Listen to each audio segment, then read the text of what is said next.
Will any of the fringe young players popping up recently be league winners? That's what we're talking about today on Stealing Bananas. I'm Ben Gretch. You can find the Stealing Signals newsletter at bengretch.substack.com. With me as always is Shawn Siegele. You can find all this great work over at RotoViz. Quickest I've ever done the intro.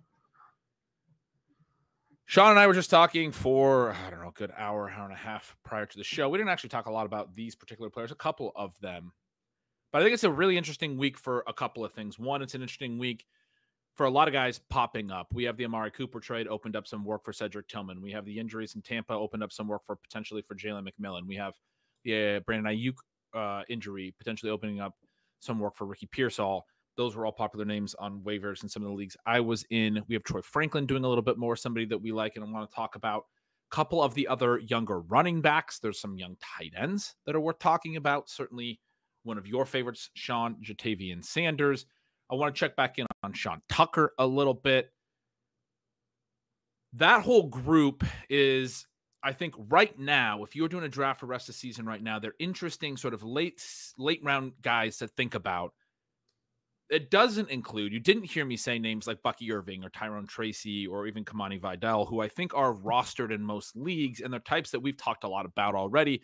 In August, we liked a lot of those names, Sean. We were talking about them. We were drafting them in a lot of our teams. And some of those, you know, the thesis for some of those players has played out favorably to this point. My idea for this show and why we're doing this was let's check in now because it is a week where we have a lot of interesting names and talk about the ones that might be the ones if we were drafting today that we would think similarly about to how we thought about Bucky Irving or Tyrone Tracy in August, as well as the guys that have popped up this week that we think are maybe just a flash in the pan, the 1 week guy that aren't going to be interesting. That's why I mentioned Sean Tucker. I think you could go sort of either way with him in that regard. He kind of popped up last week, but we got a little more information this week, some good, some bad, depending on how you look at it. So it's an interesting exercise. It's fun. We can also talk through the DeAndre Hopkins trade. As always, we come up with a theme and then usually stick to it for about, 15 minutes and then kind of just talk about whatever we want to talk about. That's what we'll do. Before I throw it to you, Sean, I do want to say something I was thinking about recently, which is, and I just need to give you the credit on this. I know the Stealing Bananas listeners know it. We were talking pre-draft about the wide receivers, and I was telling you that every other analyst I was seeing had Marvin Harrison 1, and often a clear tier, and the conversation was Neighbors or Adunze, that they were sort of in the same tier next. You were, from the very beginning, pretty clear. Neighbors is in that tier with Harrison and probably is ahead of him. Before the draft, a lot of the real draft analysts felt because of positional value, Brock Bowers, he's a great prospect, but didn't deserve to be a top 10 pick. Deserved to be in the middle of the first round. You pretty much throughout the offseason said, regardless of position, he might be the best player, best rookie football player in this season. You were extremely high on Jaden Daniels and his ability to pass and how he would translate. And I was actually literally asking you before the show your process for evaluating rookies, because I don't think you've just been more accurate on this rookie class, and you've always been so good at this, and we've talked about it. But I don't think you've just been more accurate on this rookie class than any fantasy analyst. I think almost every draft analyst out there was worse than you. And I think that needs to be celebrated. I don't know who else is going to do it. So I'm putting you on the spot a little bit to start, but I wanted to say at the top of the show, it's why I want to check in on some of these rookies and get your take on them specifically, because I think there's nobody who is better at evaluating rookies than you, not just in the fantasy football industry. I mean, you should work in a front office, but incredible work this year with how high and specific you were about how high you were on Neighbors and Bowers and Daniels and what those guys were and what it meant. It's been a really fun team, a really fun start to the season with those particular players. And you said to me, and you were always going to downplay it, so I'm not going to let you downplay it too much before I kick it to you. You said to me, sometimes you just get fortunate with some of these things. Some of the things break certain ways, etc. There have been past seasons where you haven't been perfectly accurate.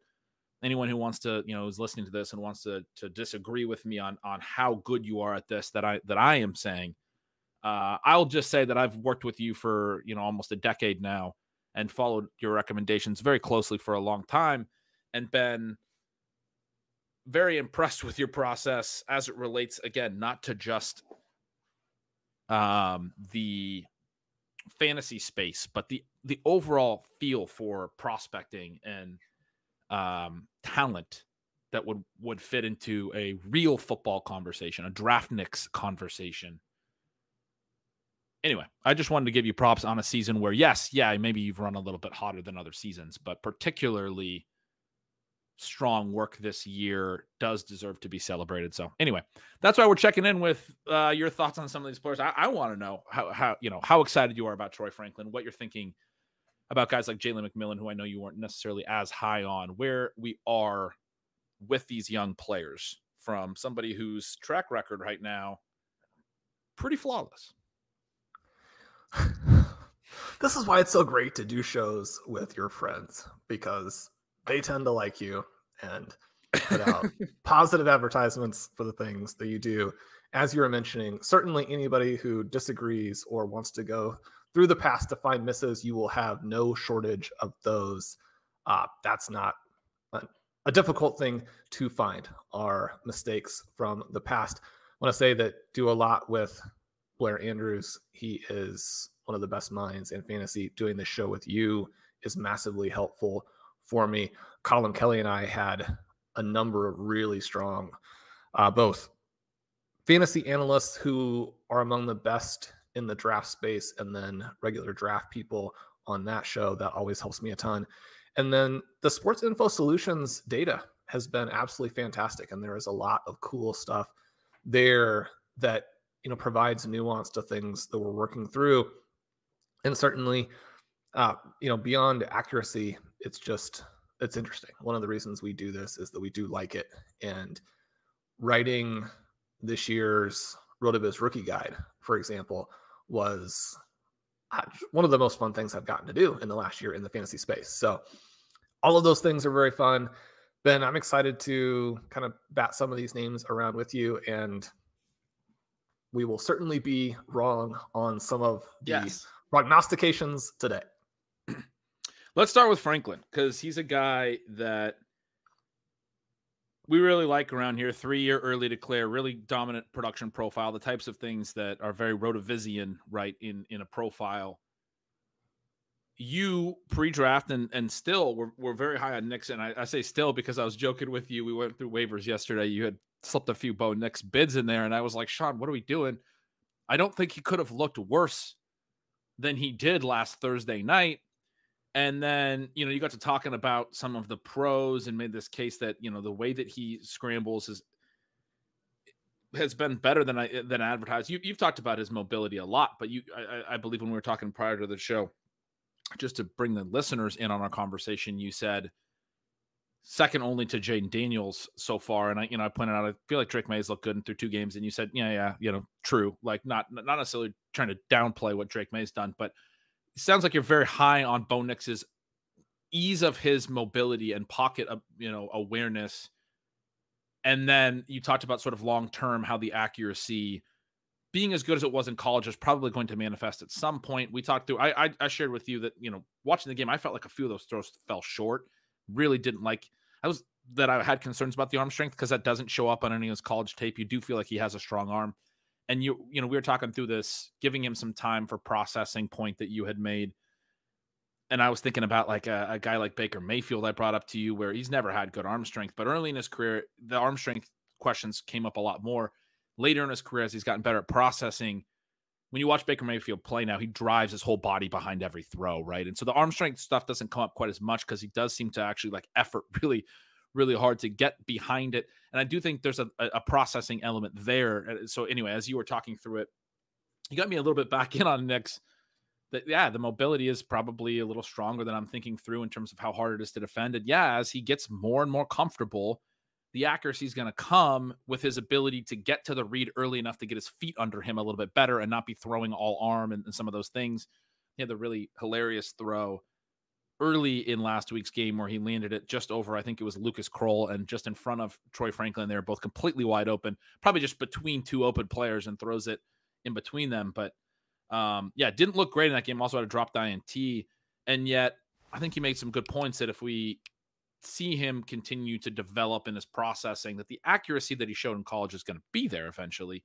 So if that happens, if Nix is actually still able to be good and presumably this season by the end of the year, that's really positive for Troy Franklin and how, his routes have started to come on the last couple of weeks. Looks like he might be the number one. How high could his ceiling be in this offense? I think the ceiling is going to remain questionable. I think ideally what we get from him is some floor. And then ideally what we get is that if he has another shot at one of those long touchdowns, he goes ahead and makes the catch. You think of the last 3 weeks kind of in their totality for Franklin, and they're all very positive, including in the most recent week, pretty definitively looking like he's ahead of Vele, even though I think he will also play a role. Simply having some of the older guys get injured. We have a game here where they win easily and don't target Cortland Sutton. I mean, one of the things in this game is that, Bo Nix is definitely not a finished product, and he definitely is not playing very clean football right now. So those things are definitely the case. We didn't get what Colin likes to call fourth quarter Bo Nix because they had already won in a blowout. So one of the things that's going to help him even just, in the intermediate term and give him some space to develop is that the Broncos are good. And that takes a little bit of the pressure off of the QB. Now, there might be points where it puts a little bit back on if they look like, a potential Super Bowl team and Nix is playing poorly enough to hold them down. But so many of these teams where you have a young QB who's maybe borderline, who's not a clear star like Jaden Daniels, probably like Caleb Williams, then if your team is also bad, it can create some problems. We're not really seeing that with the Denver Broncos right now. One of the things I mentioned to you, the RotoViz Strength of Schedule streamer has 7 of his next 9 matchups as positive. And when you think about what the Broncos have looked like in games that they will either be under less pressure throwing the ball or that they control, I think things will be pretty positive for Nix. And for Franklin, at the same time, you wouldn't expect them to be so good that you have a lot of these games where they're not playing in the fourth quarter. You need that fourth quarter for fantasy purposes. So I like the way that we're set up. Franklin is an interesting guy because he's extremely athletic. He's extremely young. He's not big. And there's some weirdness to things. The effort on, or like the body awareness somehow on that drop touchdown a couple weeks ago, even though it's completely different from his weird gauntlet run, there are some similarities, and then you're just like, what's happening here, right? For somebody who is that athletic. But when you go through and you look at his collegiate trajectory, for a superstar, yeah, maybe even 2022, you would like him to be better, but he was certainly fine, right? You have almost 900 yards receiving. You have the 9 touchdowns. You're solid from a dominator rating perspective. You're solid from a yards per team attempt perspective.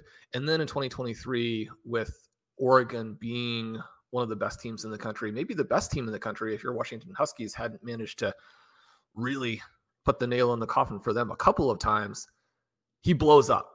Averages well over twice. Yes, twice. Yeah, a couple of times there.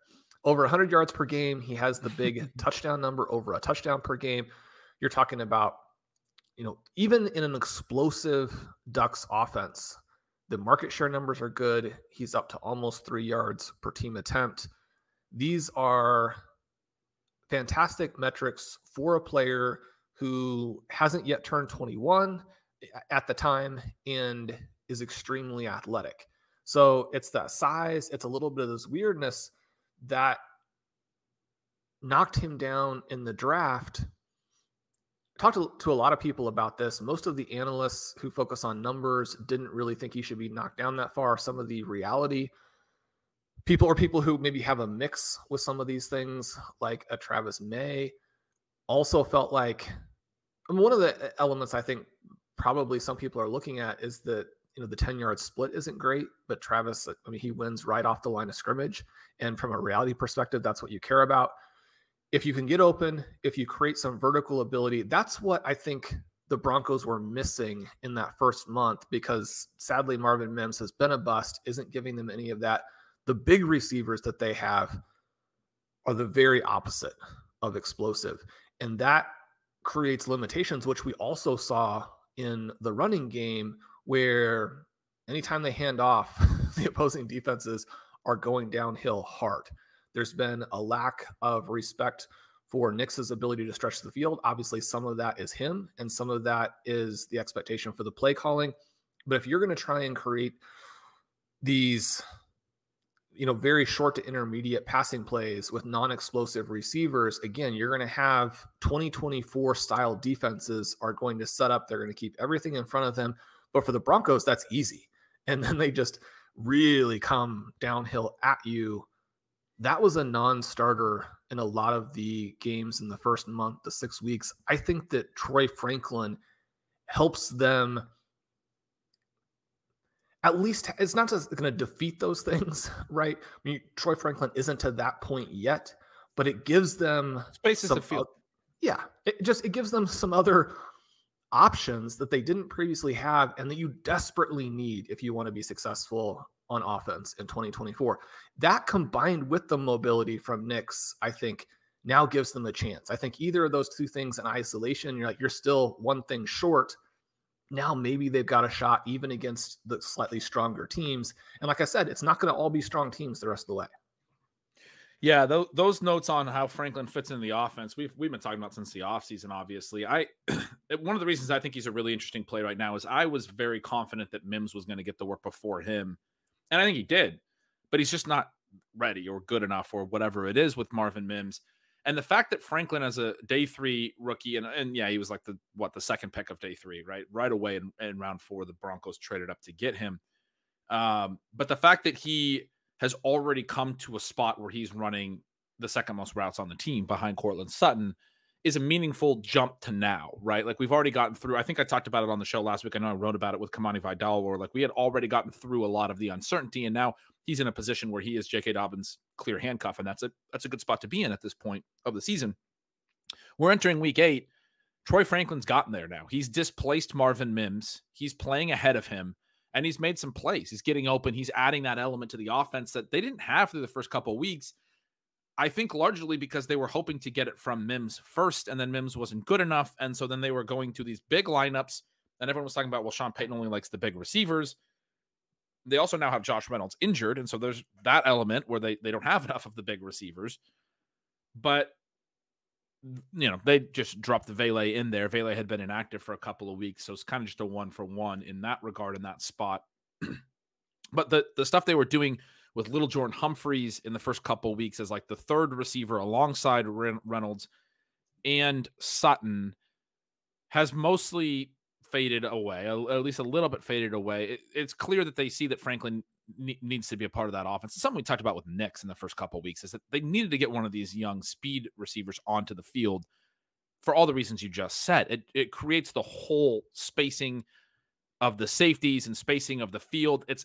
It's going to be helpful for the running back receptions that we've talked about since the offseason, and they haven't been there because a lot of this first couple months stuff. I do still think, we're not going to get the 200 running back receptions that I was talking about was the really high ceiling outcome this year, but I do still think we're going to get a lot more of that going forward than we have, because the offense will be more functional, because Franklin's going to make plays down the field, because he stretches the field. It allows the underneath short passing to open up. That's one of the big things that hasn't been there from a scheme perspective, from what Sean Payton wants the offense to look like on paper and how it should function with the short passing and the high success rate short passing extension of the run plays that they build into this offense. That stuff the defenses have been coming down on that, as you were just talking about, because they haven't had a threat down the field. So yeah, I mean, Franklin hopefully sticks in this role. He's already in this role. He's going to be, I think, one of the most important players in the offense then at that point, because Marvin Mims is not able to for whatever reason. He's not gotten the work, whatever you want to say, but they're seeing stuff in practice. They're seeing, reasons to believe that the down-to-down consistency, the details, whatever, isn't good enough with Marvin Mims. Clearly, they feel better about that with Troy Franklin. So all that very optimistic, as you noted. excited for what he could be. He's a guy to throw on the ends of your benches, maybe in deeper leagues, maybe just watch list him for now in some of the shallower leagues. But you were saying to me as we talked through waivers that you liked him maybe even a little more than the other three that were in my talks with other co-managers and things in the high stakes space. And in my own write-up, I had three other names. I've been talking about Franklin for a few weeks, but three other names as three of the top five sort of biggest signals of the week because of the shifting that has happened in these offenses. So for Cedric Tillman, he runs his most routes of the season this week. He gets 12 targets. Everyone who, has at least looked at the box scores or read some article or anything knows that he played a lot more after the Amari Cooper trade. I'm just pulling up his routes real quick from the NFL Pro numbers. 82% routes or 82% of dropbacks he ran a route on last week. Previous season high was only 43%. Almost doubles his previous season high. Several of the other games are sub 30%. So he had not really been playing very much because Amari Cooper's in the offense. Suddenly, he's in that role. He's a clear, almost every down player, and he gets 12 targets. And now I'm a little bit intrigued by him. So he had a bad per route profile as a rookie, not a great production profile in college. I'm a little bit intrigued by him because of some of the team and scheme situational things that I think could happen with the Browns with the Deshaun Watson injury. They wanted to be very pass heavy to start the season.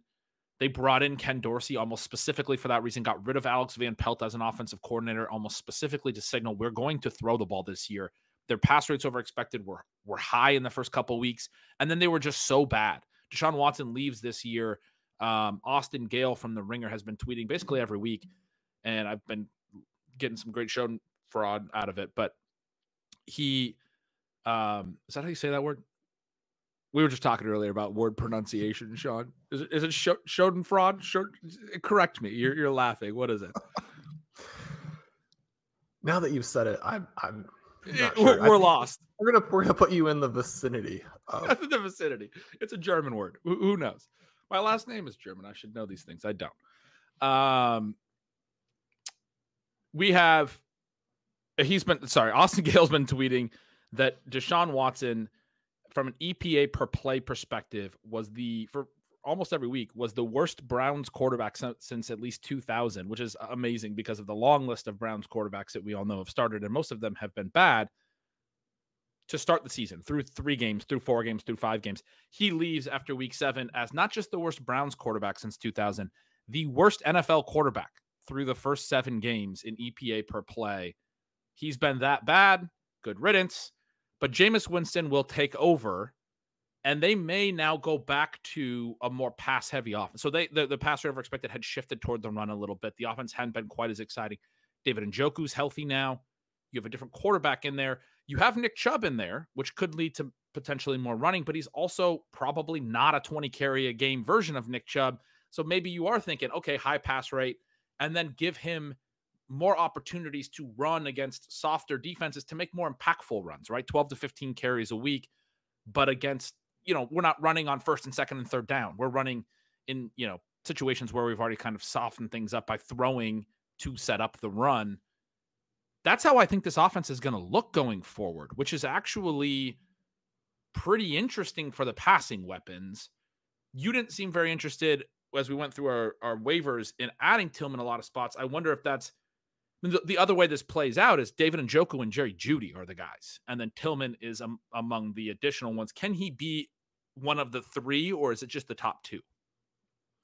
I think he can be one of the 3. The tricky part is simply that if you do have 3 interesting names and Nick Chubb, and probably again at some point in the not too distant future, Jerome Ford, are you going to be able... I think this is one where you can get pulled in and then he becomes kind of a nightmare from a start-sit perspective. Your concern with Tillman is probably more that one of your league mates will roster him and will choose to start him because their team isn't strong enough at the position or at the flex, and that he hits that big week right against you. Yeah. Right. And so then it ends up kind of being a dagger, and you're thinking, well, even if it was just from a blocking standpoint, I should have gone after him. The problem is there's a limited number of people that you can reasonably block your opponents on, right? You got to. It would be nice if there was a way to just like have an unlimited roster of, if you bid on a player, you could just like deactivate him, and you just had this block list. Exactly. This isn't necessarily the reason that I was out, but we just mentioned some of the structural positives for Troy Franklin. The Browns do have the dead last ranked remaining schedule. They could be in a shootout this week with the Ravens, but then you have the Chargers, you have a bye, and probably what looks like a fine matchup right now with the Saints, with what's happening to them. But then you have the Steelers, the Broncos, the Steelers again, the Chiefs. That's a terrible stretch. Yeah, that's rough in terms of being able to score receiver points.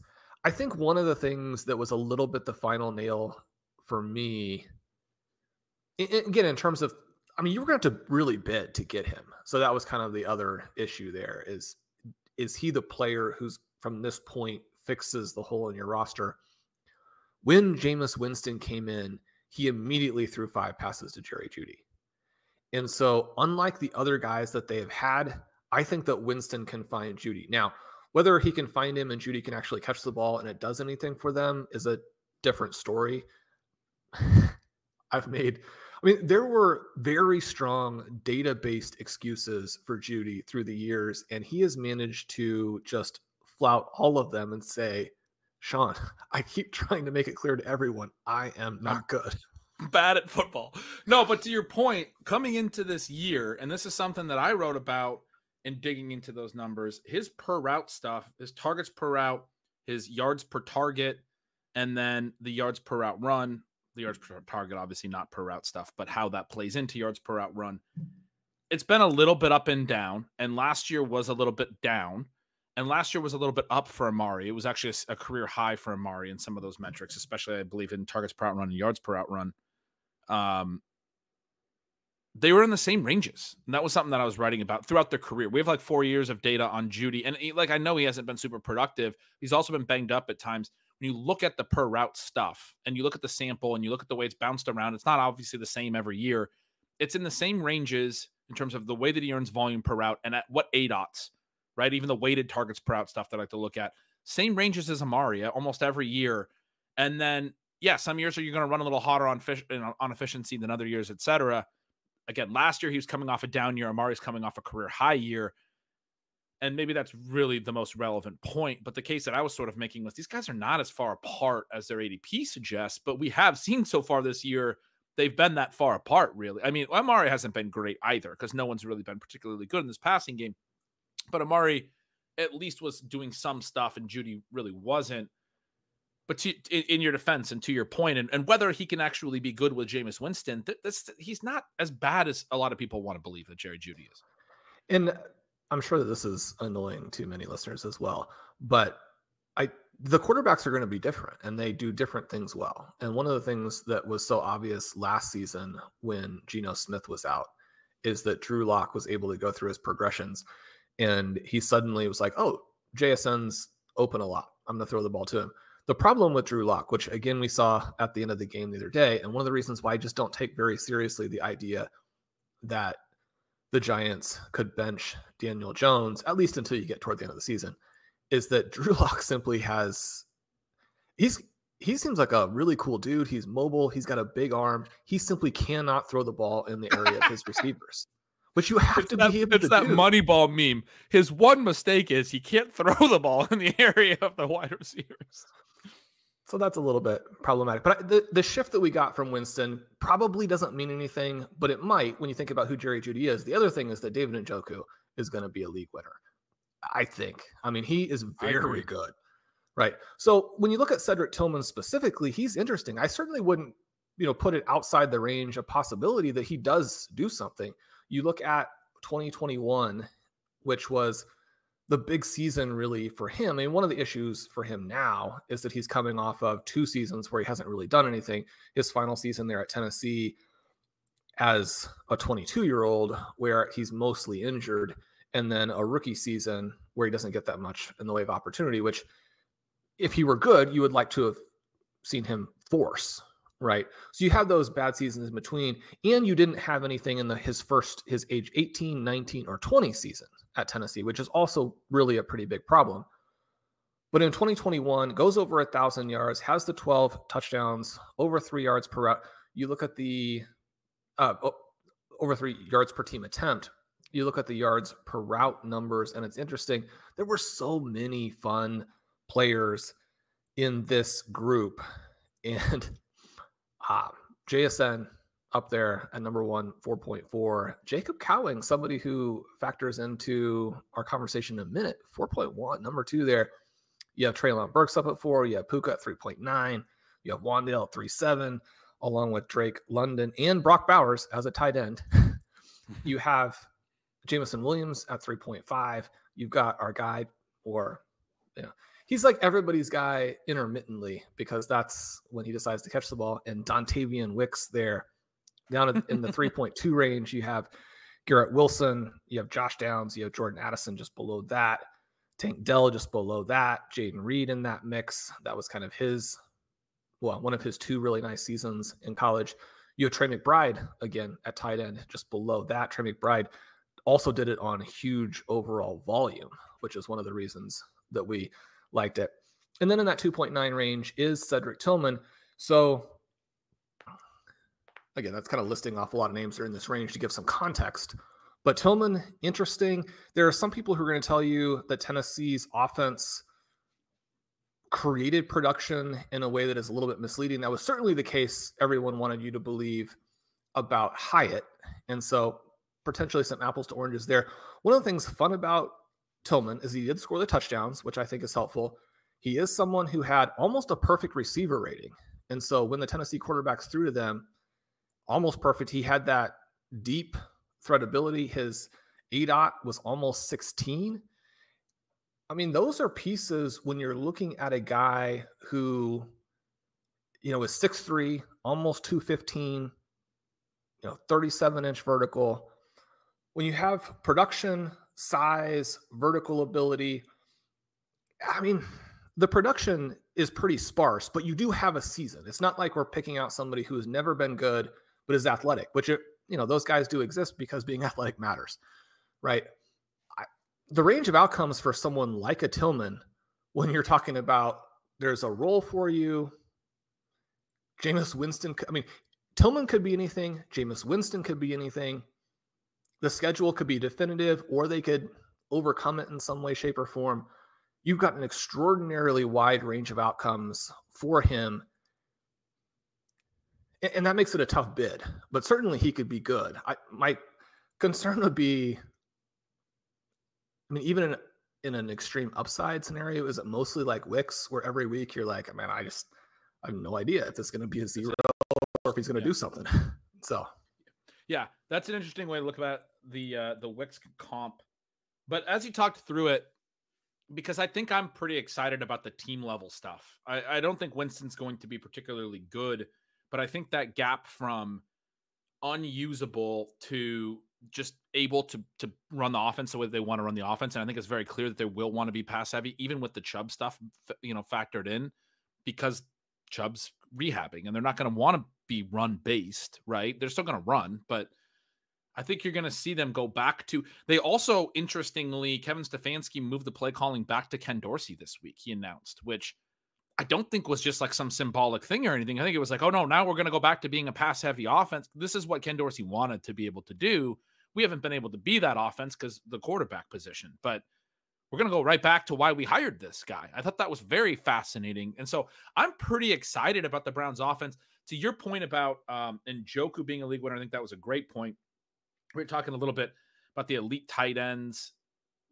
I just kind of made a couple comments, but I think it's fascinating that we talked about the elite tight ends a lot this offseason. People have said how bad they are. There are clearly some profiles that have not hit, right? The Laporta stuff has not been great. Kelsey, Andrews, Kincaid to a certain degree. Pitts, 65-plus yards in 3 straight weeks, had 2 such games over the last 2 years combined. We are starting to get that floor of production from Pitts that you thought you'd get out of the offense and at least had something to it. And then obviously Kittle is hitting. Trey McBride is hitting.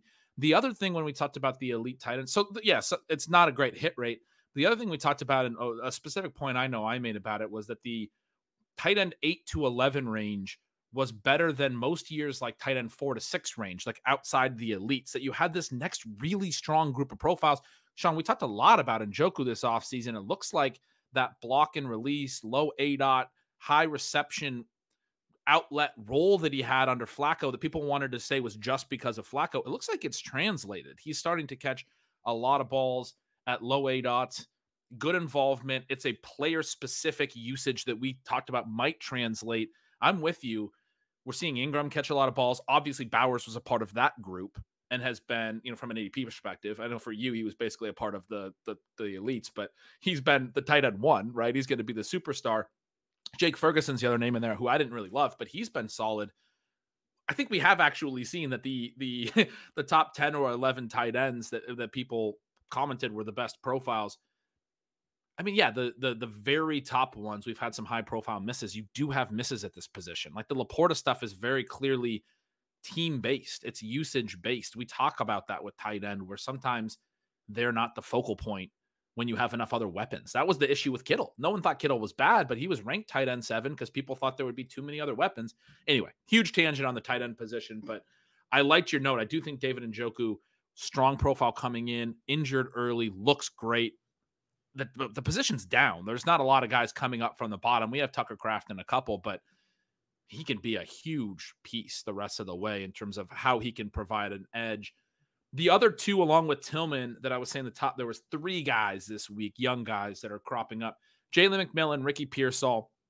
I wasn't really prepared for the Pearsall versus Jennings discussion, but I guess Jennings was dropped in a lot of formats. I guess that makes sense.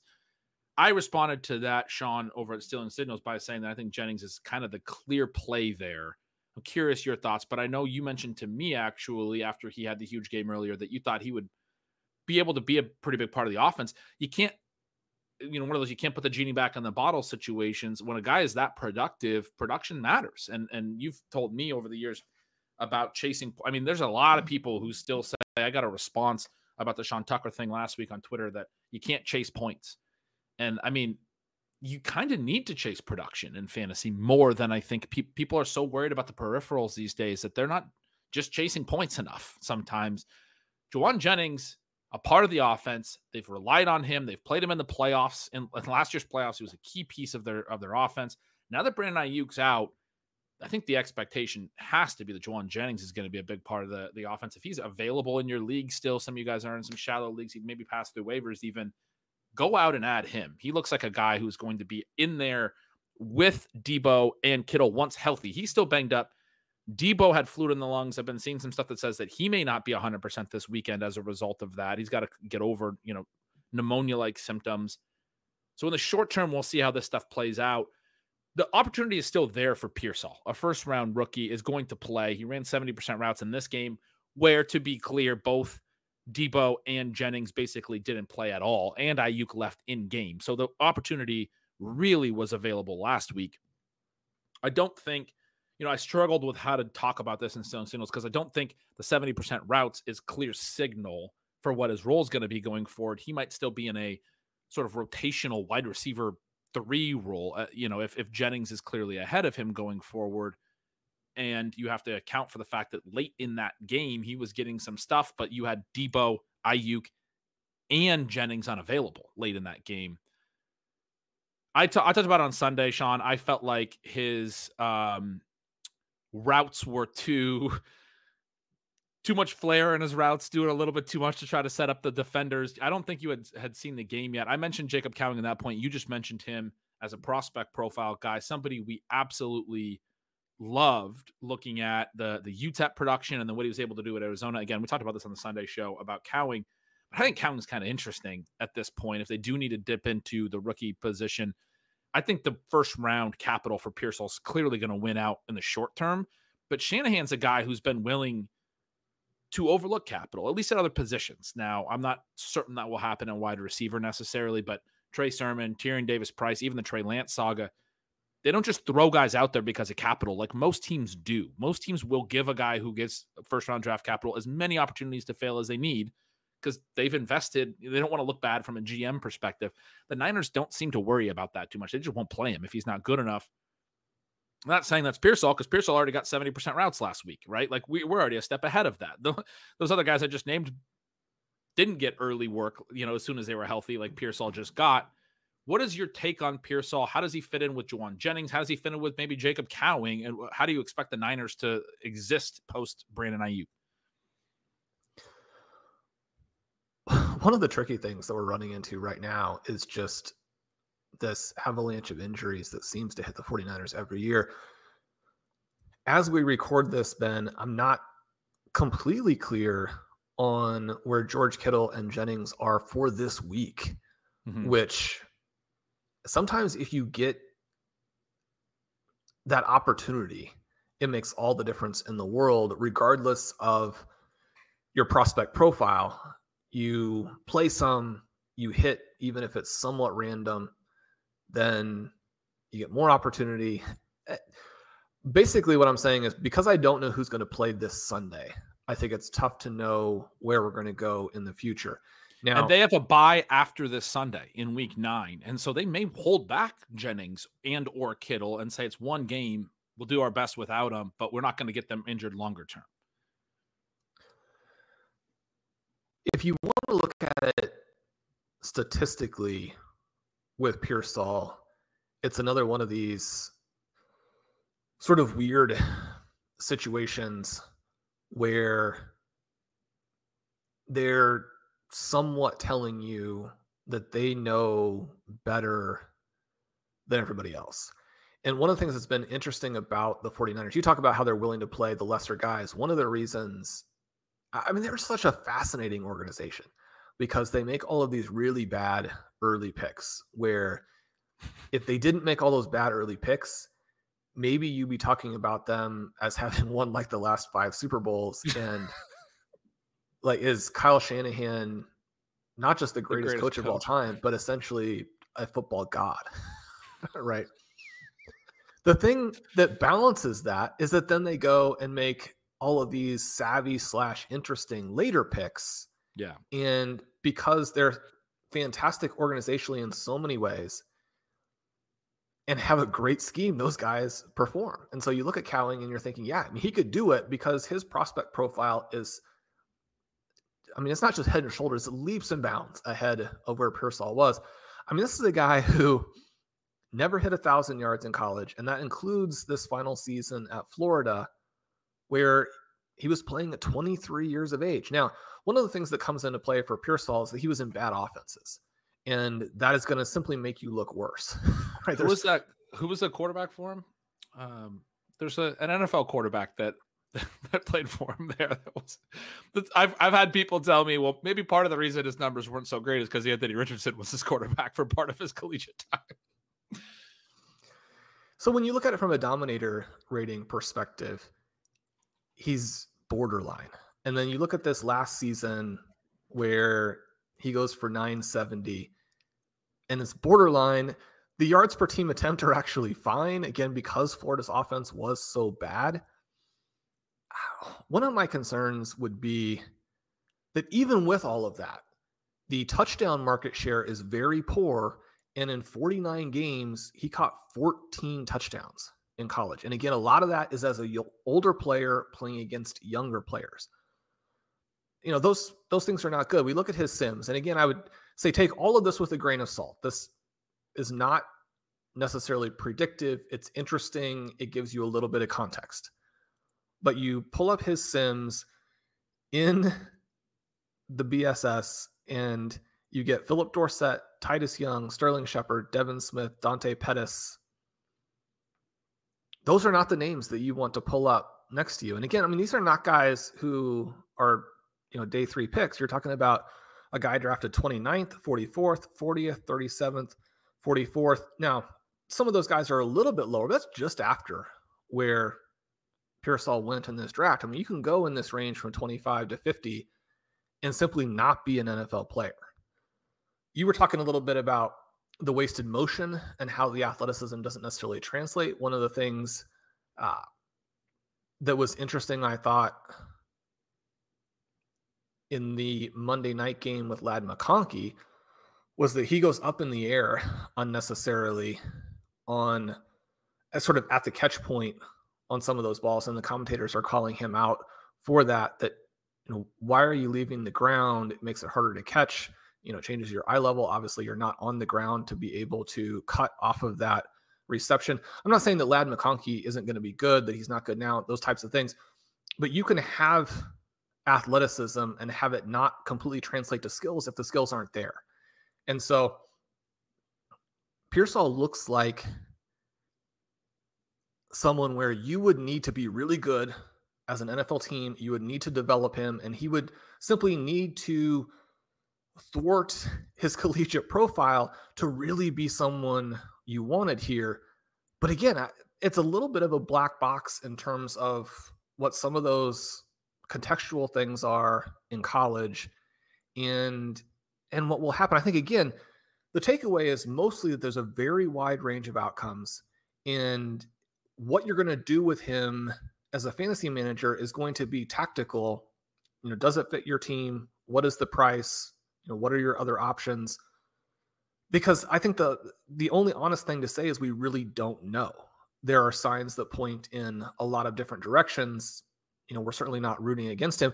One of the interesting notes from the 49ers, and again, this is a team kind of doing PR, is that despite the shooting, despite the fact that there was at least some criticism of the selection and that they weren't really getting to see him because, you're rehabbing from an outside of football type of injury, but that in the early going, what they had gotten to work with him, their internal evaluation had jumped, that they believed he was better than what they believed when they made the pick.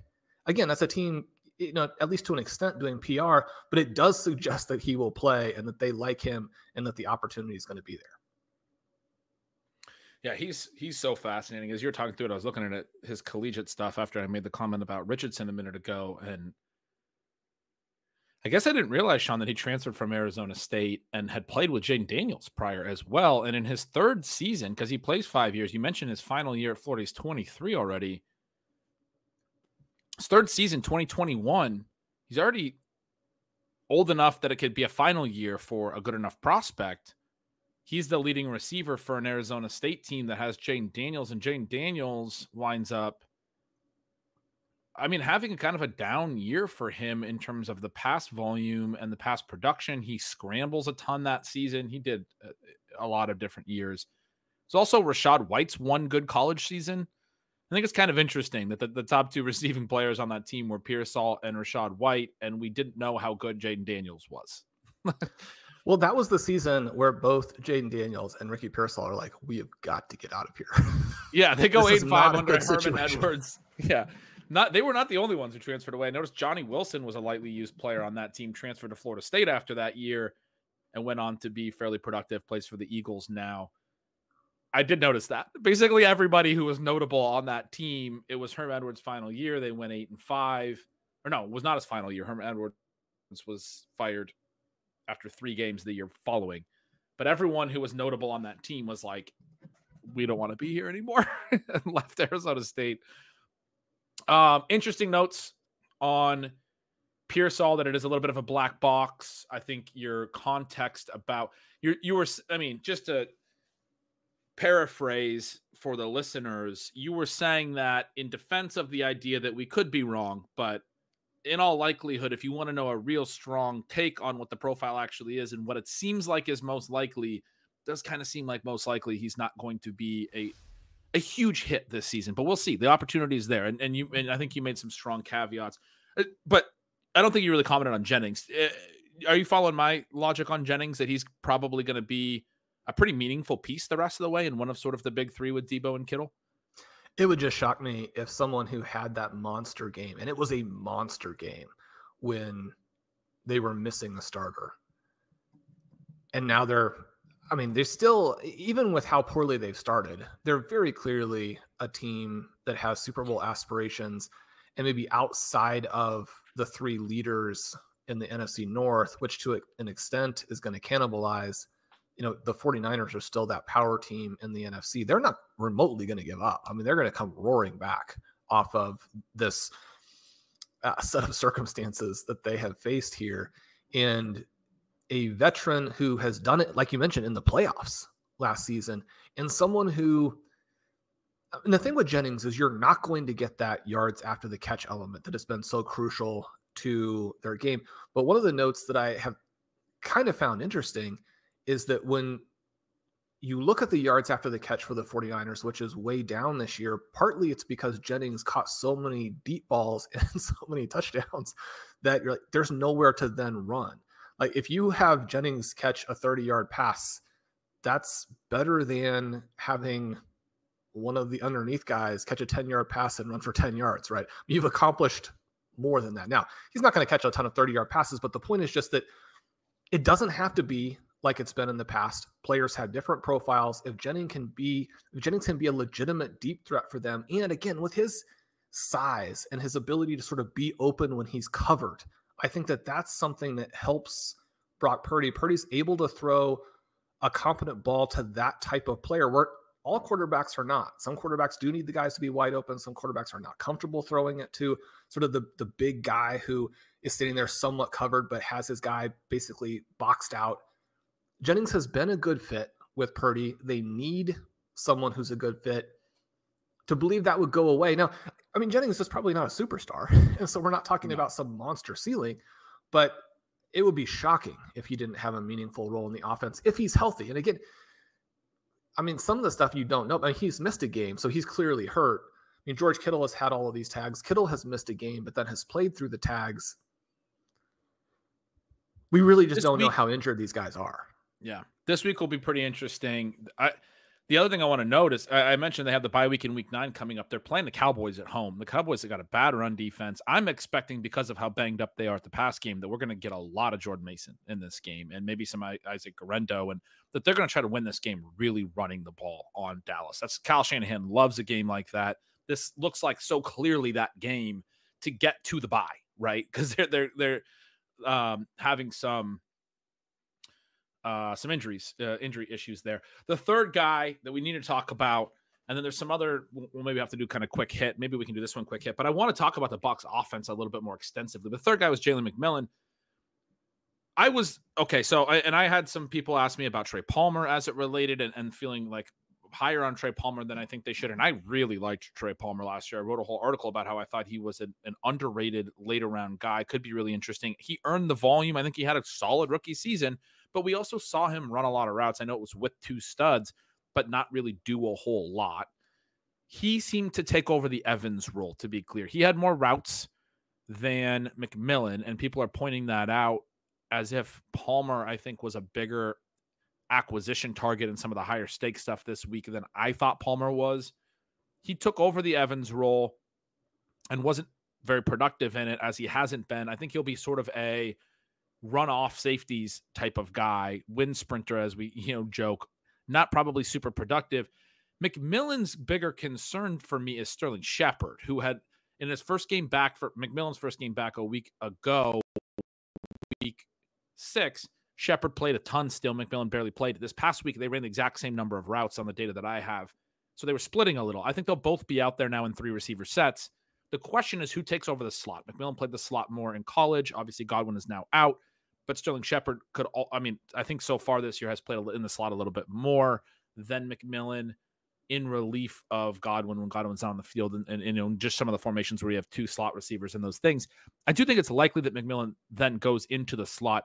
I also think it's important to point out that there are other receivers. I think a lot of people are like, well, isn't Jalen McMillan like the number 1 for this team now? Well, he hasn't got off to a great start on the per route metrics. He has been seeming to share a little bit with like a veteran like a Sterling Shepard behind them. He is a round 3 pick, a later round 3 pick, a day 2 pick, but a later day 2 pick. It's not like even the round 1 capital we were talking about with Pearsall. A lot of hype in the offseason from the team. The Todd Bowles quotes this week have been a little bit more like, one of them was like, he needs to get back to the player he was in college. He was a great player in college, but he's very optimistic. He's like, I know we'll see that. I thought that was interesting because in August, like not a great quote. No, yeah, I didn't think it was as positive as the stuff in August where it was like, we're really excited about what we're seeing from Jalen McMillan right now. And when you're like evoking a year ago and what you saw in film, it's like, we're not seeing it right now in practice. That's sort of what you would expect more out of the Patriots about Jalen Polk. Yeah. couple of UW receivers, and I've talked about both of them in different terms as far as, my relationship with them as a fan, and a lot of people ask me about them, but I felt like McMillan at times was inconsistent, and I felt like both Polk and McMillan at times were a little bit unreliable. That's one of the reasons I liked Doomsday so much when we talked about him in the offseason. Is like he was clearly the alpha. He's a guy you could always count on. Even he's having some trouble translating, and some of the stuff we talked about this offseason about maybe it was the offensive scheme and some of those things. You look at what's happening with Polk and Doomsday, and you wonder about McMillan as well a little bit. But we do like McMillan's profile. The production was there. It was interesting. The one thing before I kick it to you, I want to talk about with the Bucs is because the receiver role stuff is one conversation. I also think it's really likely we're going to see the Bucs offense change. They just lost both of their receivers, and this offense before was focused on those receivers. But the thing that's been happening in their backfield is that they get the one game without White, and Sean Tucker looks great. And then they say, we're going to go three-headed. We're going to use all of them. They did use Tucker in the first quarter, right? He was in on the first drive. He gets his first touch on the third drive, but he started that drive, got a couple carries, and started the fourth drive, got a couple carries, looked good. 5 good carries. Then they fell behind, and they played clearly White and Bucky in the trailing script. They played Tucker a little bit late as well to get him back into the game. He was clearly third. But I think you're looking at a team that right now thinks they have 3 really good backs because they think Rachaad White's really good, and he scored the 2 fourth quarter receiving touchdowns, and so maybe they have reason to believe that. We both like Bucky and Tucker a little bit more, but they've done a lot of 2 running back sets this year is the point that I want to talk about. They've used Bucky in the slot in an motion with White as the single back, and they've done a little, handing off to Bucky and those types of things. An answer for them going forward when both of their reliable receivers get injured, to me, that's very logical, is why would we not go to more of these 2 running back sets? Because we already have a logjam at running back, and now we have offensive snaps open. It's not shove these players that we didn't think were ready into every down wide receiver roles. It might be Bucky, Irving. And I was really impressed by Bucky's usage when I just talked about how Tucker was used, but they made sure to keep Bucky on the field. And one of the things that was interesting about the way the usage split out was when they were using Tucker as a runner a little more, I thought it might squeeze Bucky because they've been doing that because they like White in the passing roles. Well, when it went to the passing roles, they didn't squeeze Bucky out of his role. They used him as a receiver a little more. White has this great receiving game with 2 touchdowns. It was a season low in routes by a meaningful margin, and Bucky's routes came way up. I think Bucky ran more routes. I don't have that number right in front of me. I will look it up. But Bucky, instead of getting squeezed on the rushing side by Tucker and then having White as this receiving guy, they shifted his work. He ends up running a meaningful amount of routes. Yeah, so Rachaad White's routes were actually it was 17 percentage points lower than his previous career or season low. 46% of dropbacks was the season low coming in. 29% was this game. Now, he was a little bit banged up coming in, but White actually runs fewer routes than Irving in this game, which is, I think, a little bit of a meaningful shift where they're telling you they like Irving a lot. And I thought it was positive for Irving. This gets back to my point that they've used him in the slot motion role as kind of a slash player. Why? I mean, I feel like that's got to be part of the game plan going forward is get Irving on the field in that role, which they haven't used White in that role. And I don't think they'll probably use Tucker in that role based on the way that they seem to think of him as just a rusher. But it gives you the opportunity to play both White and Tucker as your single back while having Irving on the field at all times and not having to rely on 3 wide receivers. It becomes more of a run-based offense as well, which they probably should do because now the strength of their team is probably these 3 backs, right? It used to be the 2 wide receivers that are both now out of the lineup. All of that relates back to how big can Jalen McMillan hit. For me, this is going to be a much different like pass rate over expected type offense and how they're going to operate. I'm curious what you think about like how they might scheme things up and what it means for, because I think that's bullish for Tucker as well. If they go that direction, then you actually can get him on the field a little more. Pretty excited. I'm wanting to hold him, even though it wasn't a great week 7 in terms of how he was used. Yeah, the week 7, the 3-headed monster, the hot hand. So frustrating. You get the onside kick recovery, which was beautiful. And they're like, we're going to use this to get another Rachaad White touchdown in. But one of the things, defense doesn't even want to guard Rachaad White. I mean, I wrote it in signals, but I was like, I'm getting frustrated. I feel like there's a conspiracy and NFL defenses just want Rachaad White to score points. They're not guarding him. I'm sorry. Like his good runs are undefended right up the middle. They're just straight. They're not explosive. his receptions on the sideline, he's been left wide open multiple times. I had somebody reply and be like, I don't think you went far enough in pointing this out. So for people that are watching the game, they are seeing what I'm seeing. It's not just me. He's producing. He looks interesting, but we're very biased. We're very biased. My note in the Zero RB universe is that the Ravens, and this wasn't a one-game thing, the Ravens pretend that, so they stuff running backs in the run game. They pretend in a passing play that running backs are ineligible. They simply do not cover them at all. The numbers are pretty shocking when you see those splits. So I don't think that we can really depend on any of that. The most promising thing for me, and some of this is just very fluky. I don't think that you're going to look at, these green zone touches and say, oh, it's going to be that way the following week. But Bucky got a carry from the 2. He looked initially like he was going to score. And then as he gets swarmed, you're like, man, he is small. Now he's got great vision down there and great ability to, find that little crease. But when he does get hit, I mean, he's a small guy. He goes down and you're thinking they're going to definitely put somebody else in. And instead they give him the ball again and he scores. So I mean, that was in the comeback mode in the 4th where they were in a hurry up. I don't think they were going to substitute just because of the hurry up personally, but right. So I'm like, but the other thing is he scores, right? If he gets stuffed again, then, I mean, that in the back of their mind, like, we got to make sure we have this set up, like in all future occasions that he's not getting any, goal line touches. Very sadly. And again, hopefully tomorrow is just different. As we're recording, it does sound like he didn't practice again today. And Bucky. So, right. I missed that. Oh, wow. Okay. So, yeah, I mean, the note there would be that it could be potentially very promising for Sean Tucker, who, again, I still think is the best of the 3 guys. And that's with having a very high evaluation on Bucky Irving.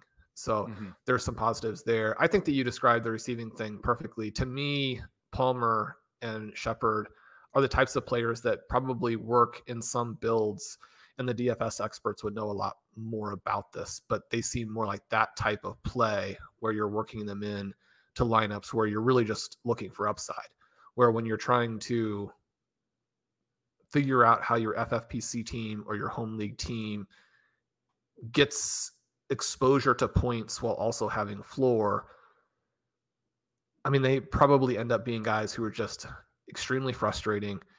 And as the season develops, probably lose value again. Whereas if there's a guy who really benefits from these injuries and really benefits from Chris Godwin going down, it seems like it almost has to either be nobody or McMillan, who we've gone over a bunch, and I think you described really well there. When you look at their schedule and you think about the running backs, the next 3 weeks are somewhat daunting. Then they have that week 11 bye, but after the week 11 bye, they've got a great run to the end. And so when you're thinking about how you want to deal with the end of your bench, Irving and Tucker, I think, still have a very strong likelihood of being guys who could be in that sort of Devin Singletary, Rachaad Penny from a couple of years ago type of range, where they go off and they're a big part of who wins the million, who wins your home league, that type of thing. Yeah, I completely agree. I think the White game here extends his leash. This is the team that has played him for 2+ seasons and sees more in him than we see in him. So he has a good game. He has the touchdowns. He does well in the receiving game again. Yes, I'm a Rachaad White hater, what have you. He's going to get more playing time in the short term as a result. He's not going anywhere. I didn't think he was going to be relegated to 3rd. I thought he was clearly going to get the first reps. One of the outcomes I thought was possible for this week that was like a pro Sean Tucker outcome was White really struggling like he did in the first 3 weeks, where everything is right into the line. And he actually had several of those runs in this game where he loses a yard and you're like, man, he's just still slow to the line of scrimmage. He also had a few runs where he gets 8 or 9 yards, and his long run was only 9 yards. But there's shotgun carries right up the middle where there's a hole right down the middle, and he runs and he falls forward. I'll give him that. He runs downhill and gets to where he needs to get. But that's all he offers you. Again, very biased, but Sean Tucker's 5 runs, I remember writing it up so I know the exact lengths. The first one's 5 yards in a poorly blocked situation where he's in a single back and it's pretty clearly a run and there's more of a run defense in, but he gets 5 yards because he's explosive into the fray that is there. There's not like a clear hole, but he gets in there. And then they throw and they get a first down. And then the next series, he gets 2 straight carries that were 3 and 4 yards, and he sets up a 3rd and 3, which again, those are not huge numbers, but they were pretty well defended. He came off for the 3rd down and didn't come back in on that series. Next series, he starts and he runs 15 yards around the edge, and you get an explosive run out of him right away. And then the next 1st and 10, they give it to him again. He gets plus 2 yards in another poorly blocked situation.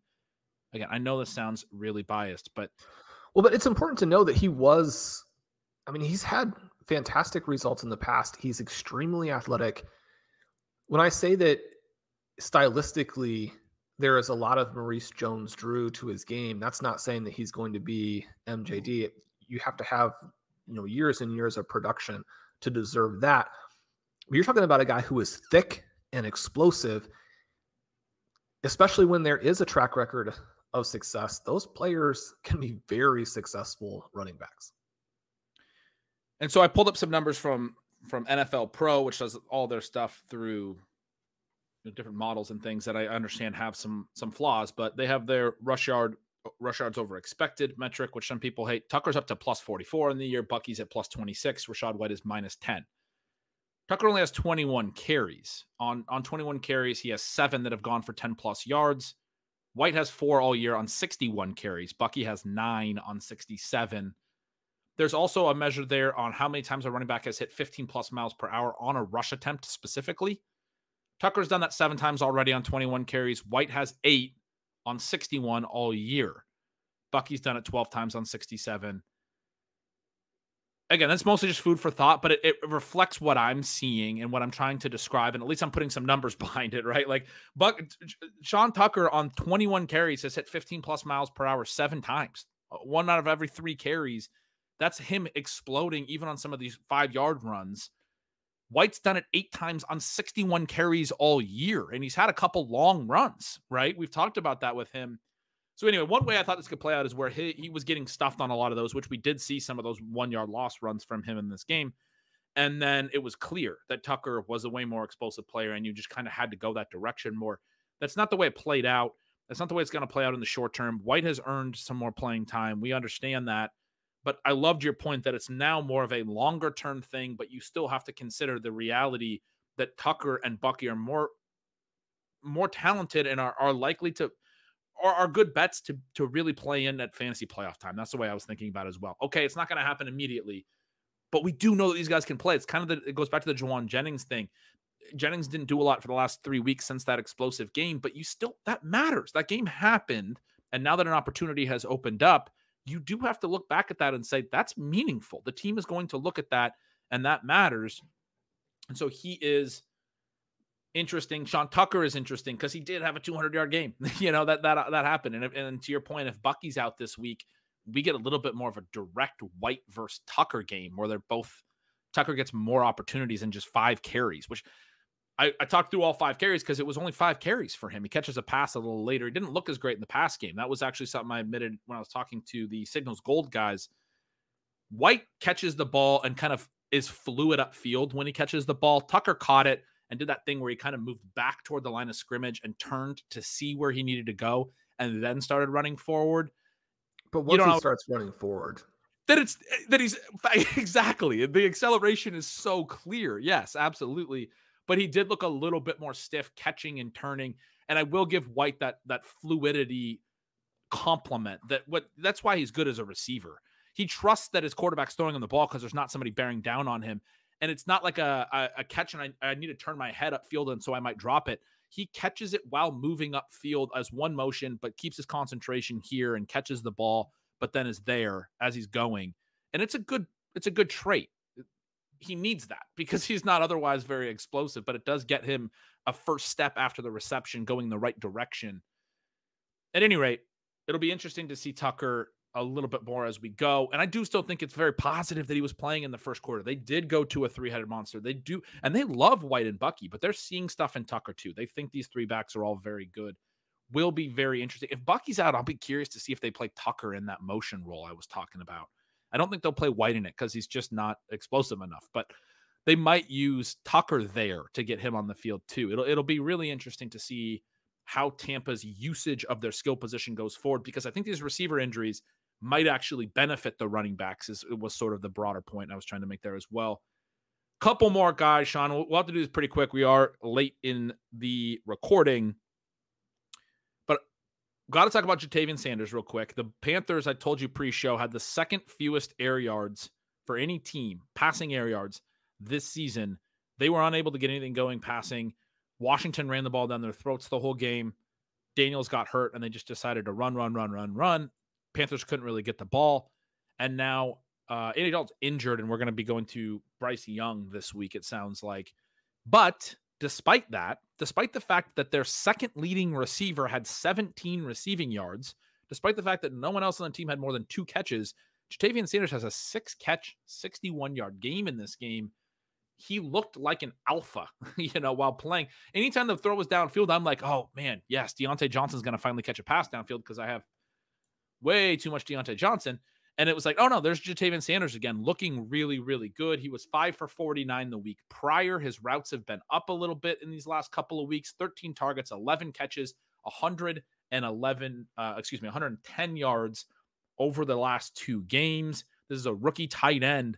It's kind of coming on a little bit, and we're not hearing a lot about it. But you've been adding him to the backs of some of our rosters and in these tight end premium leagues.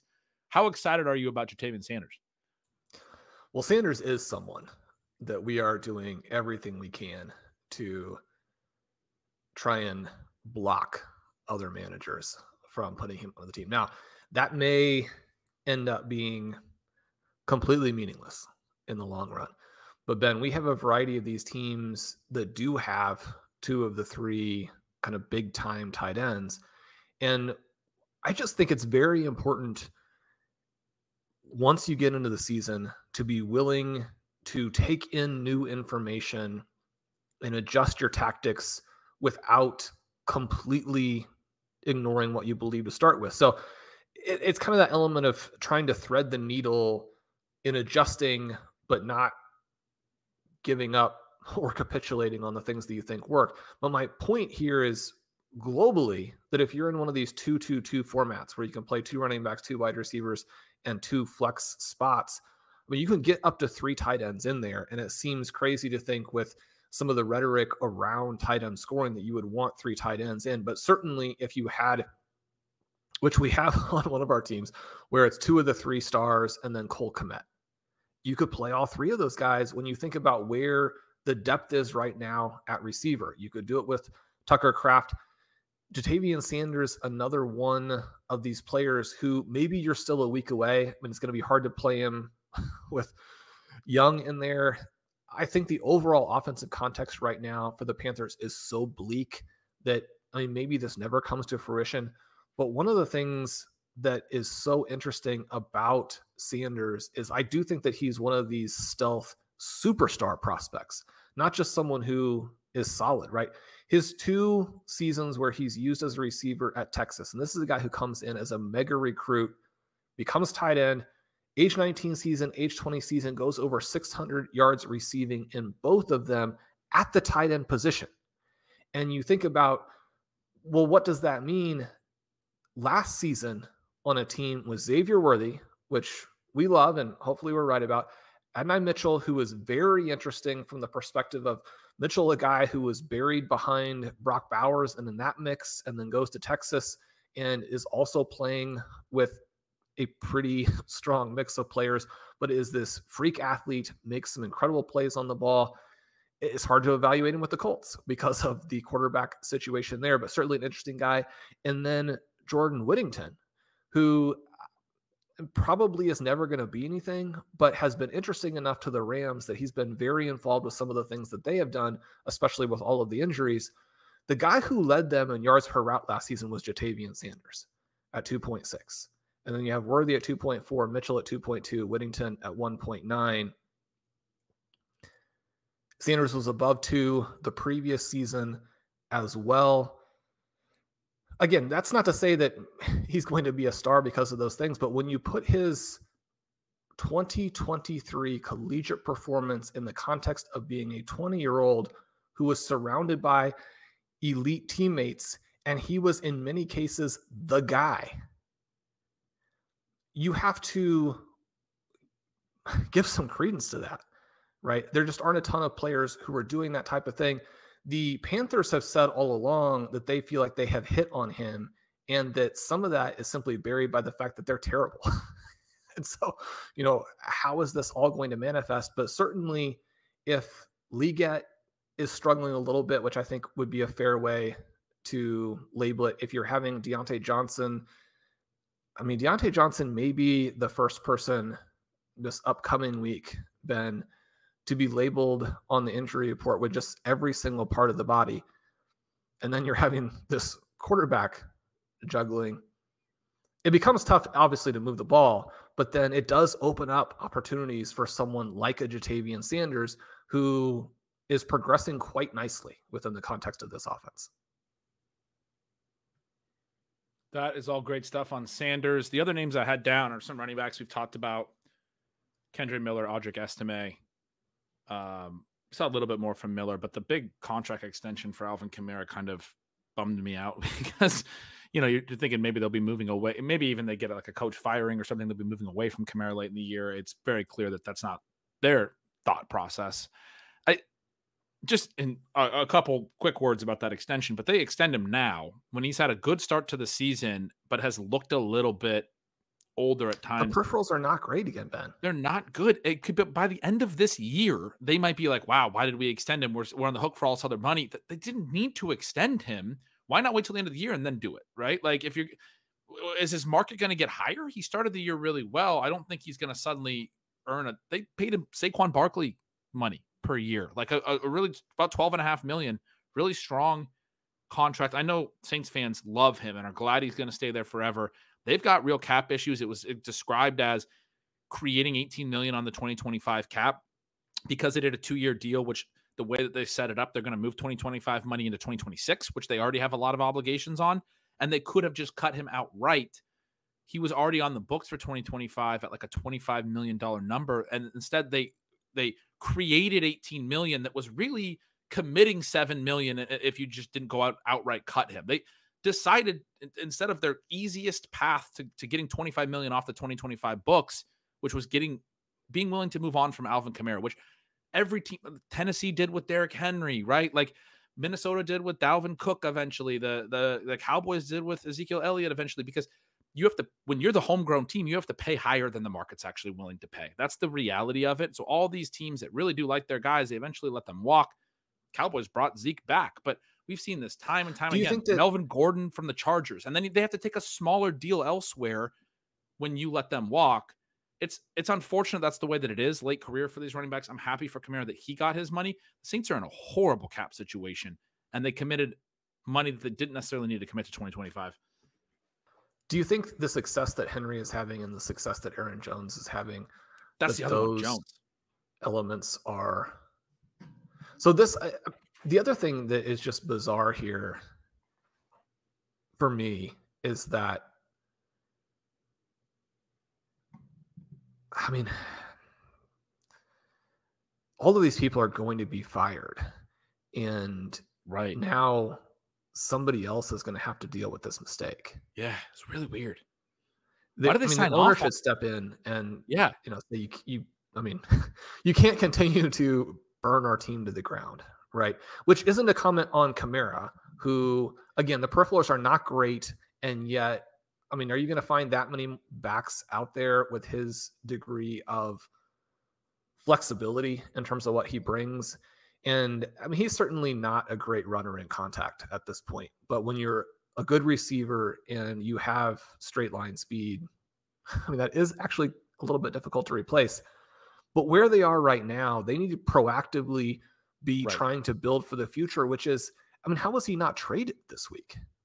That's the thing I'm saying about the Henry, and your Aaron Jones example is the other one that I mentioned on Signals Gold and I love. Those guys have gone on to be good, and so it's not even necessarily an anti-Kamara thing, but you're in a position as an organization that you're the furthest over the cap next year. And everyone has said this for years with the Saints. Eventually, you're going to have to deal with it. And I know everyone said they always figure it out. It's getting tighter for them. They don't have an easy way to figure it out. Every year they do it a little bit. It gets a little bit harder and harder to keep kicking it down the road. The cap isn't just actually hollows out fake. your team. You know, that's the thing. You can't actually build a strong team, etc. Basically, what I was trying to say is not that Kamara definitely won't be worth it or anything like that. It's just if any team was going to allow their longtime star running back to walk, it had to be this Saints team with their cap situation. And even if you weren't going to let him walk, you should have at least waited until the last possible opportunity, because it wouldn't have costed you a whole lot more to do this in the offseason. But you do it now when you don't need to. You're going to pay him the rest of the year anyway. And they didn't. I was wondering when I first looked at it, maybe they did it now so that they could bring some of the money onto the 2024 cap, like somehow, like bring stuff forward into raising his salary for this season. I didn't know. They only had like 2 million. They had like the second most current year availability. They only had like 2 million available for 2024, or second fewest. Like they don't have any flexibility to bring stuff on because they're always in cap trouble, right? And so anyway, I don't think there was really any benefit. I don't understand it a ton, but I think there was really any benefit to doing it now. And the fact that he's been struggling would have left open the opportunity for you to maybe reconsider in the offseason if he does really look like he's aged at the end. Because that's the part of it that I'm like, man, he might look in December. Like, hats off to him and his agent and everyone on their side to get his money now, because he started this year looking really great.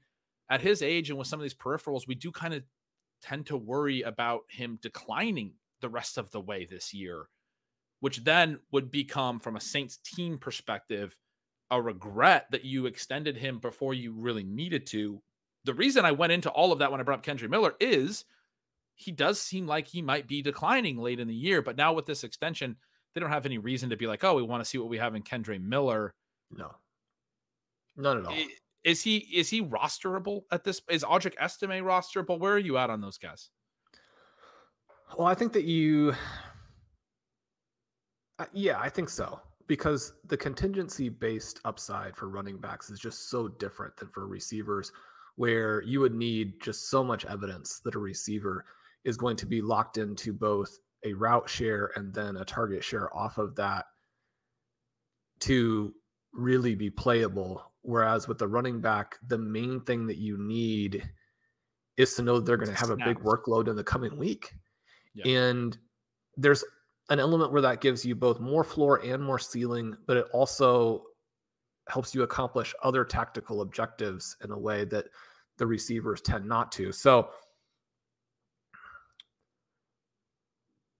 yeah, I mean, they're rosterable, and I do have a lot of those guys, but I would say this week was not great for either of them. And the Estime just, I mean, in all honesty, doesn't look very good.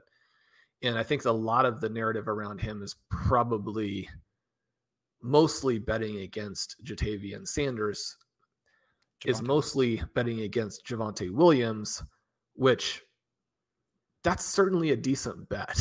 And so that's one of the reasons why I think that you want to still have him. My concern would be that the breakaway upside that you get from a Broncos running back is by starting to get 6-7 targets a game. That doesn't seem to be his role. And so I had mentioned Blake Watson, they then release him, which, you know, make that comment look great. He was a guy who could have fallen into like a 3-down role. The guys they have there now look like just a committee, regardless of how well the different people play. Maybe Tyler Bidet comes back. Yeah. I mean, that looks much more viable now, I think. A lot of people are going to say Watson never made any difference, but I mean, he was a guy they specifically were burning a roster space on. Roster spaces are very important right now, which is one of the reasons they released him. They gave a big signing bonus to him in the UDFA market as well. Right after the draft, people were talking about he might make the team, and he did. I mean, so far as the UDFA goes, yeah, he always had more name value than I think people realized. And, you know, somebody that I know I had him on some dynasty teams and things like that. So, I mean, but we'll see what happens with this backfield. I'm with you. I was talking to you before the stream that I had somebody ask about a trade offer they got where they could sell Javonte Williams for Xavier Worthy. And I know Worthy's been struggling, and we didn't really get to the DeAndre Hopkins trade. I'm still very bullish on Worthy. Got a lot of volume this week, and I think Hopkins does different things and may actually free up Worthy a little bit. We might see this pass game get a little better than it's been. I think people are like, well, this pass game's not valuable. I think, no, it's not been valuable through 6 games. They already had their bye. It's still Patrick Mahomes. Like, you think it can't get valuable? Like, I think you're being a little too, the past has to predict the future with that one. Well, one of the things we look at with Hopkins is that,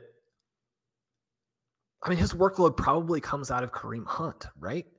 In which case, that's very positive for Worthy. It's obviously not going to completely come out of that, but you get touches that go from being carries that siphon time out of the game and make it harder to get first downs. You move those to a receiver, and that receiver draws coverage. The main thing with Worthy is that when he's wide open, Patrick Mahomes has to hit him. And then as a result of that, you have positive reinforcement to calling more of those plays and calling some other plays that are maybe easier to hit than like a 60-yard pass. Yeah. So I've been asked specifically from a Signals Gold member, Javonte Williams or he got offered Javonte Williams. He got offered Xavier Worthy for Javonte Williams. And I was like, man, Javonte Williams, people were saying had no value until last week. He has one big game and you're able to get Xavier Worthy out of him. I told him to take the deal. You can be selling Javonte at those types of prices, in my opinion, right now. Is a guy who's also, I've gotten a lot of questions about Javonte. I'm sure you have. We've both been in on him. He has not looked great, and the running lanes were very much there against the Saints. Gonna have another good game, I hope, this week against the Panthers. Maybe the sell window is next week off a couple big games. So that might be something to consider. What you were just talking about with the Chiefs, we didn't talk about the trade a ton. Completely agreed with the way you broke that down. I just want to say the guy that it's a concern for is Travis Kelce. I was talking about after the Rachaad Rice trade, it had to be Kelce. I know I mentioned that on the show. I think this trade tells you that the team after 2 weeks was like, it can't be Kelce right now. Unfortunately, and Hopkins is 3 years younger than Kelce. So like people are like, DeAndre Hopkins is too old. Well, he's in an interesting spot now where his biggest competition in that short to intermediate range is a guy who actually makes him look like the spring chicken. The MCL injury he had, I did a little research on this. I sent a tweet about it and wrote about it.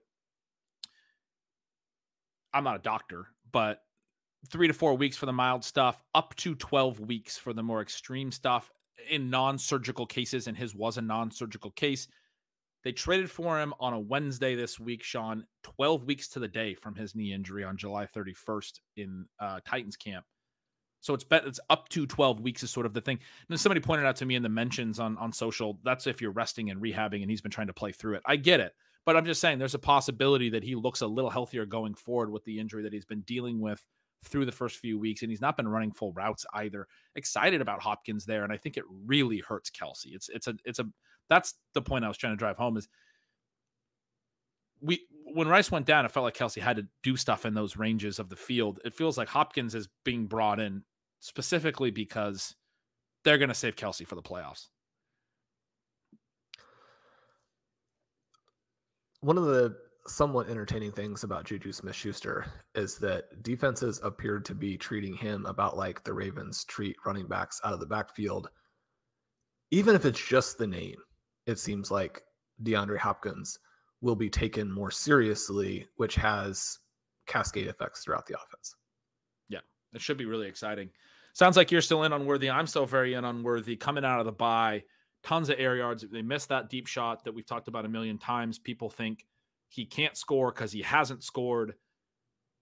Led the team in targets, led the team in air yards, really high targets per out run rate. They're still using him on motion. I saw a stat about his first read rate was highest coming out of the bye. They came out of the bye with intent to get the ball in Xavier Worthy's hands. It didn't work.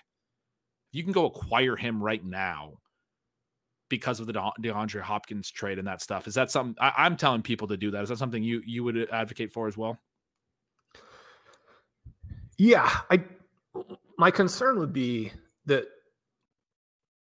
one of the reasons that week 7 was so disappointing is that we are now into a range of the season where in a lot of formats, there simply aren't that many weeks left. Mm-hmm.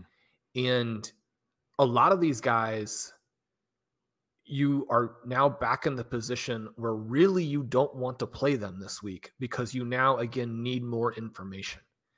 And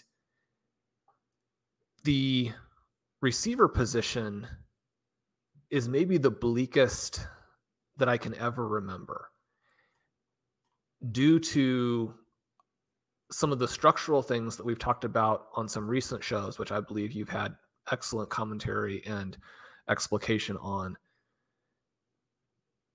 Then we've had the brutal injuries to the guys who were the stars. I mean, Chris Godwin going down when he's the wide receiver one, Nico Collins going down when we're talking about him as being the potential 101 in all of fantasy next year.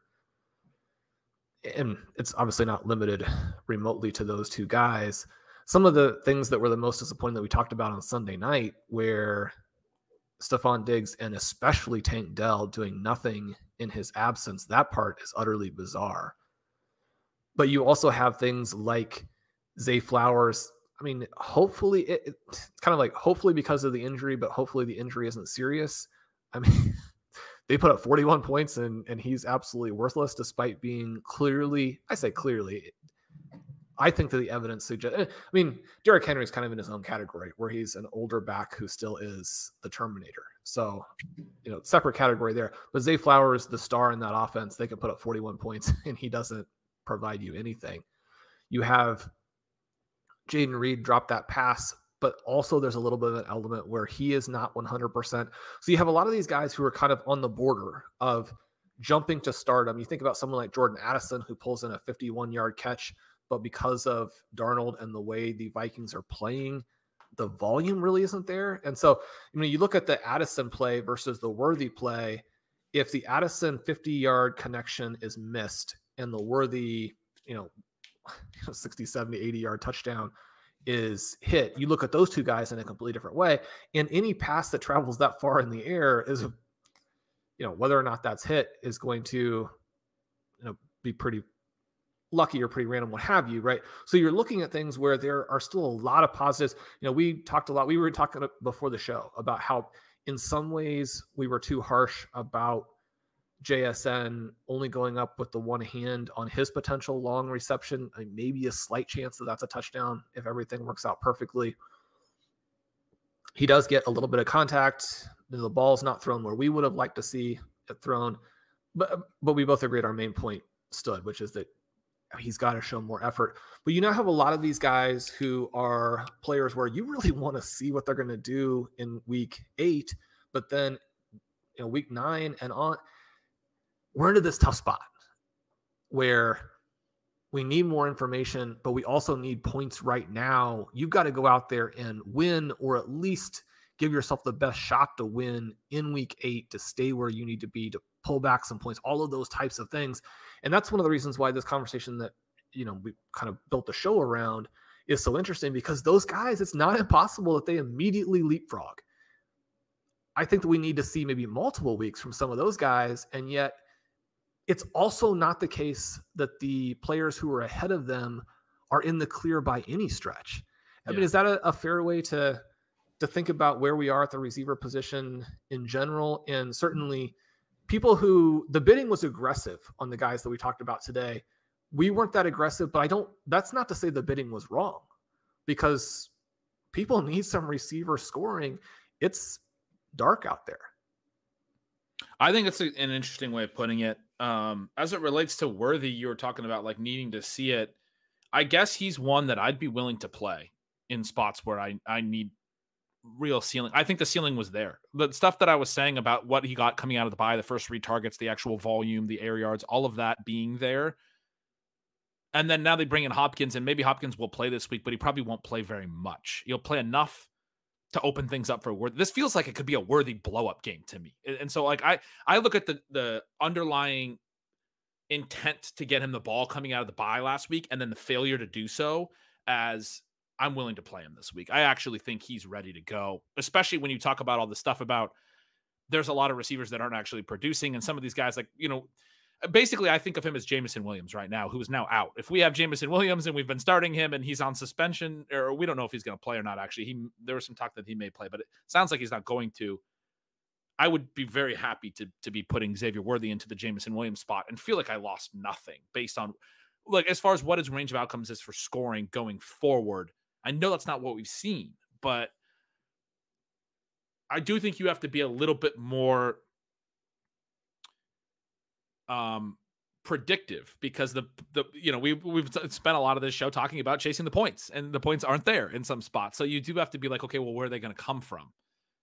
I don't think it's going to continue at this rate. We saw the really run heavy first couple games, and then we did see the league shift back toward more passing and a little bit more scoring. Last week was, I think, a bit of an outlier, and then it feels so impactful because of what we saw in weeks 1 and 2. But that week, like 3 to 6 stretch was actually pretty fine for the wide receivers. And so what we have through 7 games as a full sample, I don't necessarily buy as being predictive of what we're going to see. Are you concerned for the Chiefs that their defense is too good? Because, I mean, I'm looking at their schedule, and this week is a nice matchup against the Raiders, except the Raiders are going to be non-competitive. And so even if they did Worthy the sock ends puppet up with a good do you remember the offseason thing where they did the little sock puppet in training camp of they were making fun of Patrick Mahomes, Kermit the Frog thing? The Raiders are going to get trouts this week, Sean. Okay. I'd love to hear that. I'd love to hear that. They've got bulletin board material in Kansas City for this week. I think you're right, but I think we're going to potentially run into angry Mahomes. I don't think you want to make Patrick Mahomes angry at this point. Just let him beat himself a little bit. That's fantastic. I want to see some of these passes completed. I mean, Worthy right now has the feel of one of these whopper guys where you're like, I want him to just be a star. Yeah. So it's going to be fun, right? The teams that we have built, hopefully that the listeners have built, should be in very good shape. But this is a season where you're going to have to keep working, and that's what you want. I mean, that's what redraft is about, is that you have these individual teams that mean something to you, and that end up having a dramatic arc, and you work through it. As I'm saying that, it makes me think of the Aaron Rodgers quotes that you were telling me have been piled on this week. But yeah, I mean, the story of this year has been fun. It's going to be fun. I'm excited to see what all these young players will do. I think you said that so well. This is a year that takes the work and the effort and the energy. I think your notes on Worthy are very fair too. He could be that prayer yards type. And I think you in there, you asked, am I worried about the Chiefs defense? And I am a little bit worried that they're still going to be defense and run heavy in some of these matchups. I was joking that I think they will maybe try to pour it on the Raiders a little bit this week. I mean, more than a joke. I do actually think Mahomes responded to that in the offseason and acknowledged he was aware of it. And I do actually think this is going to be a statement situation this weekend, which is going to be hopefully fun if that's the case. If not, that's not great.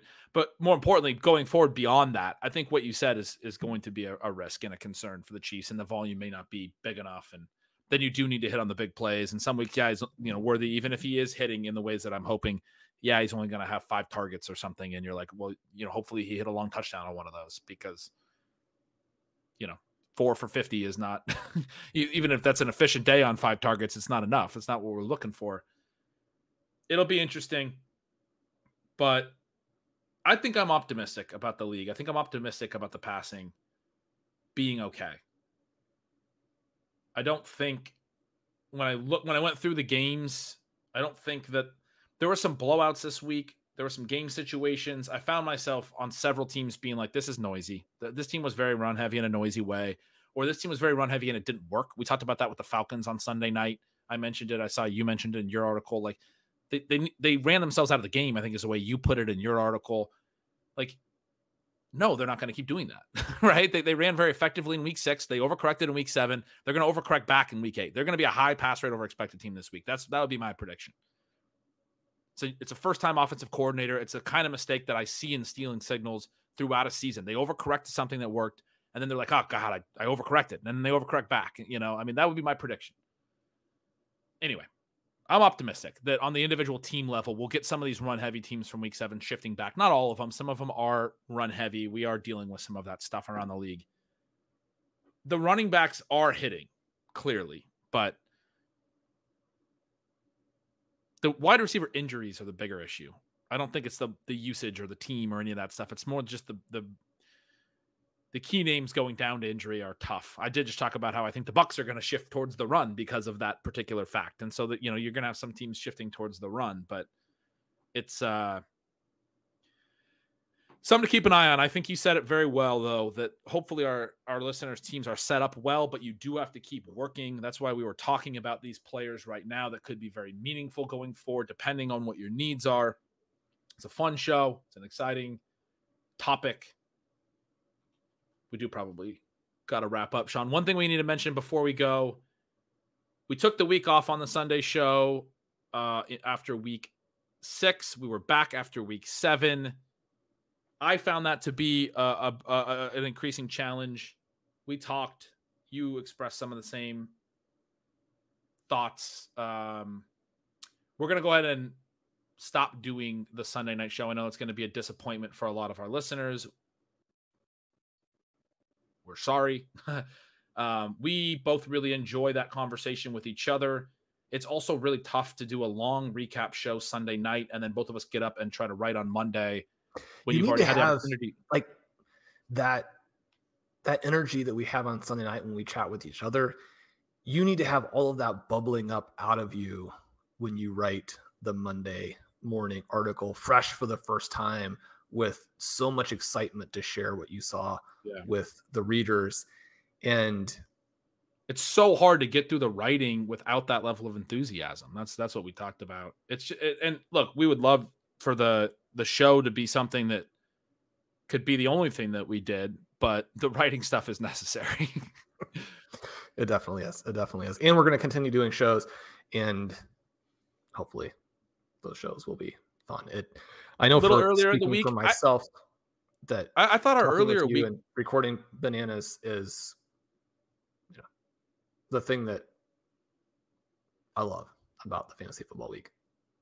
I appreciate that. And yeah, we last week we did a little earlier in the week. We did the Wednesday show instead of recording Thursday. We're going to bring that back. I thought that was one of our best recording sessions of the year last week, where we had both gone and done our writing on Monday and Tuesday and then come back together, and very similar to our recap from Sunday night, but after we'd actually also had the chance to look at the stats that we like to look at and add some more context and not just our feel.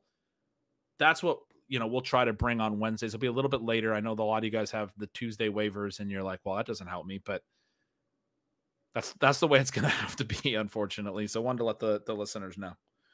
Yeah. So appreciate everybody sticking through to this point.